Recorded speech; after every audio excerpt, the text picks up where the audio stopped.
ગુજરાત રાજ્યમાં જેમ નકલી ટોલ નાકું, નકલી પોલીસ, નકલી અધિકારી પકડાયા હતા એ રીતે અરવલ્લી જિલ્લામાં 22 મે 2024 ના રોજ તિરુપતિ બંગલોઝમાં નકલી કથિત સિંચાઈની કચેરી પકડાઈ હતી. તેમાં પૂર્વ કાર્યપાલક ઇજનેર PM ડામોર અને અરવલ્લી જિલ્લાના પહેલા જે તે વખતના ભાજપના મહામંત્રી અને હાલના ભાજપના અરવલ્લી જિલ્લાના પ્રમુખ ભીખાજી દુધાજી ડામોર ની બંને અધિકારી વેવાય હતા. કાર્યપાલક ઇજનેર અને ભાજપના હાલના જિલ્લા પ્રમુખ ભીખાજી બંને વેવાય છે.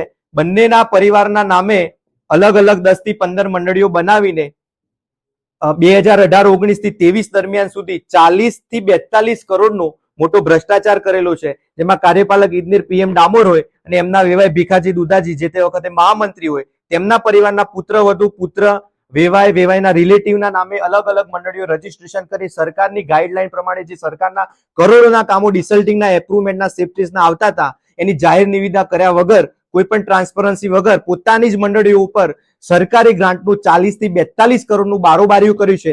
જેના તમામ પુરાવા સાથે આજે આ પ્રેસ કોન્ફરન્સ કરી છે અને આ બાબતે હું જિલ્લા કલેક્ટરને આવેદનપત્ર આપ્યા બાદ મુખ્યમંત્રી સાહેબને, વિજિલન્સમાં ચીફ સેક્રેટરી સાહેબને, નર્મદા જળ સંપત્તિના સચિવ સાહેબને તમામને લેખિત ફરિયાદ કરીને જો સરકાર ઝીરો ટોલરન્સ નીતિની વાત કરતી હોય અને ગાંધીનગરની રહેમ નજર હેઠળ આ ભ્રષ્ટાચાર ના થયો હોય તો આમાં તાત્કાલિક ધોરણે તપાસ કરીને જવાબદાર સામે ફરિયાદ દાખલ કરે અને કાર્યવાહી કરે તેવી અમારી ઉગ્ર માંગ રહે છે.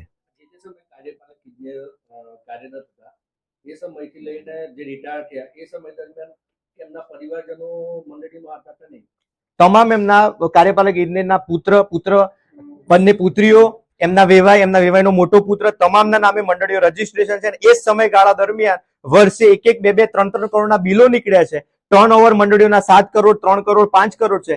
ટોટલ કરીને 18-19 થી 23 સુધી 40 કરોડના બિલો આ મંડળી ઉપર નીકળ્યા છે અને જગ્યા ઉપર અરવલ્લી જિલ્લામાં આજે કામ જ નથી થયા. થોડા સમય પહેલા મેઘરજમાં એક કંટાળુ ગામમાં ગ્રામજનોએ પોતે ફાળો ઉઘરાઈને તળાવ ખોદવાનું કરે છે. જો આ કામો એકચ્યુઅલી થયા હોત તો મેઘરજ ને ભિલોડામાં પાણીની કોઈ સમસ્યા જ ના હોત. પણ આ રીતે પદાધિકારી, ભાજપના નેતા અને અધિકારી એમના વેવાય બંનેની મિલીભગતથી કરોડોનું બારોબારીઓ થઈ છે અને સરકાર જોડે છેતરપિંડી થઈ છે. એટલે સરકારે આમાં કાયદેસરની કાર્યવાહી કરીને ફરિયાદ દાખલ કરવી જોઈએ. 7 દિવસમાં કાર્યવાહી ના થાય તો તમે આગળ શું કરશો? 7 દિવસમાં કાર્યવાહી ના થઈ તો હું લેખિતમાં મુખ્યમંત્રી સાહેબને, ગાંધીનગર તમામ આ જવાબદાર જે સચિવ છે બધે રજૂઆત કર્યા બાદ જો કાર્યવાહી ના થઈ તો હું ઉગ્ર આંદોલન કરીશ, ધરણા કરીશ અને જરૂર પડે તો ભૂખ હડતાલ પણ કરીશ. પણ આ બાબતે કાર્યવાહી થવી જોઈએ.